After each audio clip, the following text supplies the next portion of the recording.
쏟아지는 수많은 뉴스 가운데 가장 관심을 끄는 이슈에 대해 집중 분석해보는 특급 추적 시간입니다. 오늘 추적할 사건은 바로 이 사건입니다. 이른바 땅콩 회항 사건으로 큰 물의를 일으킨 조현아 전 대한항공 부사장에 대해 결국 사전 구속영장이 청구됐습니다. 항공보안법 위반과 승무원의 업무를 방해한 혐의입니다. 검찰은 또 대한항공과 유착 의혹을 받고 있는 국토부 조사관도 체포했습니다. 이번 수사 상황 먼저 영상으로 확인해 보겠습니다.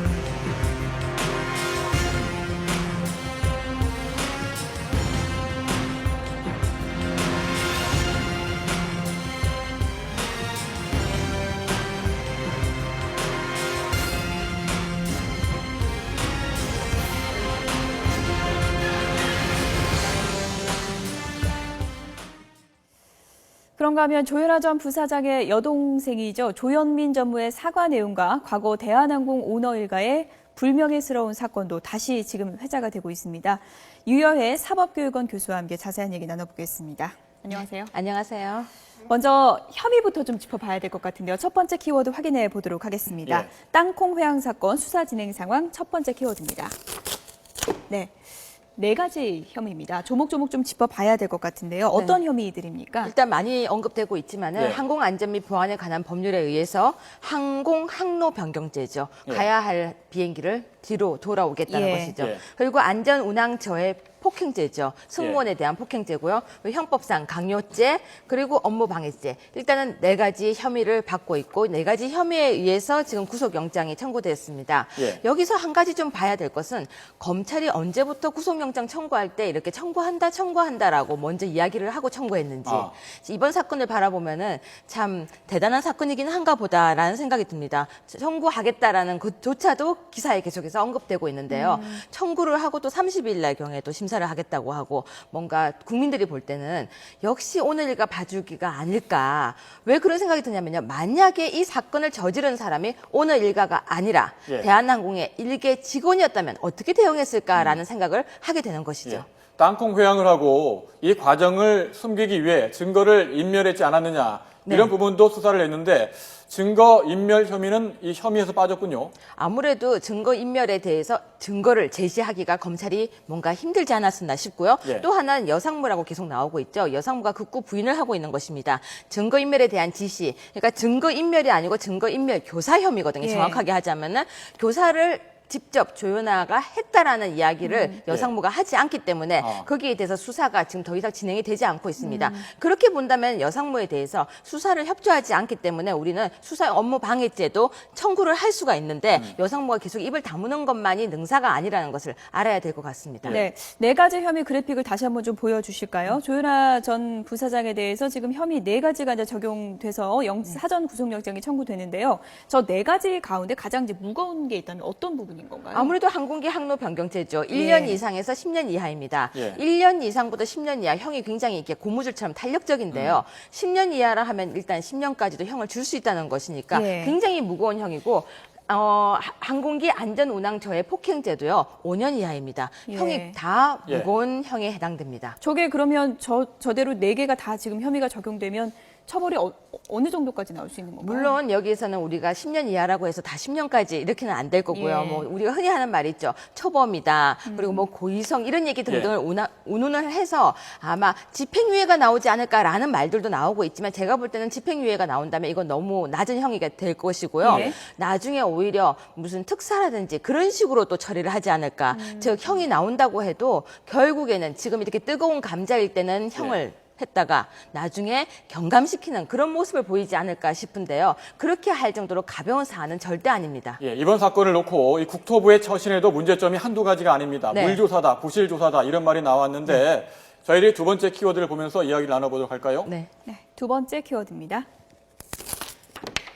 네, 국토부와의 유착 관계. 그러니까 검찰이 이 국토부 조사 과정에서 대한항공과 유착한 혐의를 받고 있는 조사관도 체포해서 현재 조사를 하고 있습니다. 네. 과연 어떻게 된 일일까요? 이렇게 뭔가 양측 간의 유착 관계가 있었던 걸까요? 어떻게 보시는지요? 네, 일단은 우리가 조사의 형평성 부분을 생각해 봐야 됩니다. 과연 그럼 형평성이 있었을까? 이번에 나온 이야기가 칼피아죠. 칼항공과 그 마피아라는 이야기가 나오고 있는데요. 그 조사관들이 대부분이 대한항공 출신이었다는 것을 봤을 때 칼이 안쪽으로 굽을 가능성을 우리가 점쳐볼 수 있겠죠. 그런데 조사관이 체포되었습니다. 공무상 비밀 누설죄이죠. 거기에 해당되는 사람이 바로 여상무라는 사람입니다. 그럼 두 사람이 유착이 되어서 과연 그 안에서 무엇을 했느냐? 비밀 누설을 했다면은 이건 유착 정도가 아니라 칼피아 수준이 아니라 수사 방해죄까지 모두가 다 언급이 돼야 됩니다. 예. 그런데 우리가 과연 칼피아라는 것이 여기만 있을까? 우리 안에는 지금 계속 무슨 마피아 얘기가 철피아 등등 나오고 있지 않습니까? 이번 일을 계기로 하여 그런 마피아에 대해서도 안에서 짬짬이로 서로 지켜주고 서로 돌봐주는 거에 대해서도 언급이 돼야 될 것 같습니다. 네. 땅콩에서 이제 시작된 일인데요. 네. 단순히 좀 토픽성으로 끝나지 않겠느냐는 시각도 있었는데 지금 국토교통부까지 파장이 번졌고요. 그리고 파장이 또 한 가지 번진 데가 있습니다. 세 번째 키워드를 좀 확인해 보겠습니다. 네, 조현민 전무죠. 동생인데요. 모든 임직원의 책임이다. 이런 사과문에 이런 글귀 때문에 또 한 번 지금 파장이 더 커지게 되는 상황이 오게 됐습니다. 그 당시에 조금 잠잠해지고 있었어요. 예. 이 이야기들이 조금 잠잠해져서 이제는 이 땅콩 사건이 좀 사라지는가 했는데 기름을 부었죠. 누가? 동생이. 바로 혈육이 부었습니다. 근데 저는 그 내용을 보면서요. 역시 이들은 내용 사태 파악이 전혀 안 되는구나. 아예 머릿속 구조가 다른 사람들이라는 생각이 들었었습니다. 내용을 읽어보면요. 결국 자기 잘못을 인정을 절대 안 하고 있죠. 옆에 있는 사람들에 대한 비판과. 그렇다면 물론 이건 제 추측이지만 지금 조현아라는 저 사람도 과연 자기 반성을 하고 있을지 동생도 이렇게 생각을 하고 있는데 그들이 그러면 대한항공을 이끌어 갈 수 있는 사람인지에 대한 의문과 국민들이 지금 바라볼 때는요. 저 비행기가 과연 안전할까까지 생각하고 있습니다. 저들이 운행을 하고 있는데 어떤 얘기가 나오는지 아세요? 조현아가 싫어해서 대한항공에는 김치가 없다. 무슨 말이죠? 이런 말까지 나오고 있습니다. 무슨 말이냐면요. 대한항공에서 조현아가 김치를 싫어해서 김치를 제공하지 않는다라는 이야기까지 나오고 있습니다. 저는 진짜 대한항공에서 김치를 제공되는지 안 되는지 제가 못 봐서 모르겠지만 별의별 이야기가 다 나오고 있다는 것입니다. 그것은 대한항공 다른 직원들이 볼 때는 회사의 이미지에도 지금 영향이 굉장히 큽니다. 회사 이미지뿐만이 아니라 대한항공이라는 것은 외국에서 바라볼 때 대한민국의 항공기인데 그것조차 생각한다면 지금 이 사태가 땅콩 하나에서 시작했지만 엄청나게 크게 파장이 있다는 것을 꼭 생각해 봐야 됩니다. 조현민 전무도 그렇고요. 이번 땅콩 회항 사건을 계기로 과거 대한항공 오너 일가가 무리를 빚었던 사건도 다시 회자가 되고 있는데 조원태 부사장, 아들이죠. 조원태 부사장도 과거에 시비가 붙은 70대 할머니를 밀어 넘어뜨린 혐의로 입건된 바가 있죠. 이 같은 과거에 무리를 빚었던 사건까지 이렇게 계속 회자가 되는 이유는 뭐라고 보시는지요? 아무래도 그 당시에는 일단 덮였던 것들이죠. 하지만 지금 나오게 되니까 역시 똑같다. 조현민, 조현태 아니면 조현아 똑같다라는 이야기가 나오면서 언론뿐만이 아니라 국민들도 볼 때 대한항공은 과연 그러면 도덕성이 있는가? 과연 저들이 이 기업을 운영할 수가 있게 되는가에 대한 문제가 제기되고 있죠.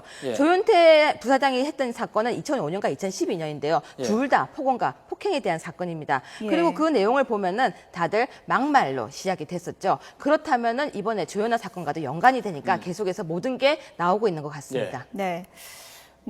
초반에 잘 대응을 했으면 더 커지지 않았을 수 있다라는 얘기가 이제 계속 나오고 있고요. 그리고 이제 대한항공의 조직 문화 자체를 지적하는 목소리도 계속 나오고 있지 않습니까? 마지막 키워드를 좀 확인해 보겠습니다. 네. 반복되는 불명예입니다. 오너 경영의 문제점이 과거에도 이제 문제가 된 적이 있었죠. 처음이 아니죠. 1997년에 괌 추락 사고 그리고 1999년에 또 상하이 화물 추락 사고 등등 해서 계속해서 오너에 대한 문제점이 지적되었고 또 조양호 당시 회장도 사장직에서 물러나고 또 조세 포탈 혐의까지 있었습니다. 그러면서 지금은 좀 조용해지고 있는 단계라고 볼 수 있습니다. 그런데 저는 이걸 보면서 3세습, 그러니까 세습이 계속되는 이 체제, 오너 체제에서 뭔가 물러주지 않은 것이 우리가 세습하지 않은 것이 있습니다. 그게 뭐냐면요. 우리가 이런 말을 하죠. 고기 잡는 법을 가르쳐야 된다. 고기를 주지 말고. 잡는 법은 가르쳤을지 모르겠지만 양심을 가르치지 않았습니다. 오너가 어떻게 해야 될지 개인의 양심에 대한 교육을 하지 않았고 이제는 다른 기업도 마찬가지입니다. 자기 자녀에게 회사를 물려주려고 생각을 한다면은 무엇이 옳고 그른지 본인의 양심에 대한 긴장도 가르쳐야 하는데 예. 그것을 가르치지 않았으니까 이런 문제가 발생하는 것이고 이러다 보니까 대한항공 전체에 대한 문제가 발생하고 회사에 있는 다른 직원들은요. 지금 얼마나 마음이 안타까울까요? 예. 본인들이 회사인데. 예, 30일 그러니까 영장실질심사가 열리지 않습니까? 조현아 전 부사장 만약에 구속이 된다면 구치소에서 세해를 맞을 것 같은데 네. 이 조현아 전 부사장이 물론 사법 처리가 된다면 그 이후에 여론이 잠잠해지고 또 시간이 흐르면 과거에 반복됐던 것처럼 또다시 경영에 복귀할 가능성도 있지 않겠습니까? 저는 할 수 있다고 생각하고요. 아마 예. 이것을 보는 국민들도 당연히 할 거라고 생각할 것입니다. 우리가 이때까지 그랬어요. 옛날에 유지파동이라든지 모든 사건이 났으면 시간이 지나면 잠잠해진다고 생각하고 잠잠해지면 다시 복귀를 했었습니다. 근데 이번에는 절대 그렇게 하지 않아야 될 거라고 봅니다. 네. 자녀에게 기업을 물려줄 때 지분과 경영 노하우를 물려주는 것도 중요하겠지만 이 도덕적 책무를 물려주는 것 또한 굉장히 중요한 일이라는 것을 다시 한번 일깨워준 사건이 아닌가 싶습니다. 진실을 원하는 많은 국민들의 눈이 있습니다. 한치 의혹도 없이 이번 사건의 진실이 밝혀졌으면 합니다. 네, 지금까지 유여의 사법교육원 교수와 함께 이 내용 짚어봤습니다. 오늘 말씀 고맙습니다. 맞습니다.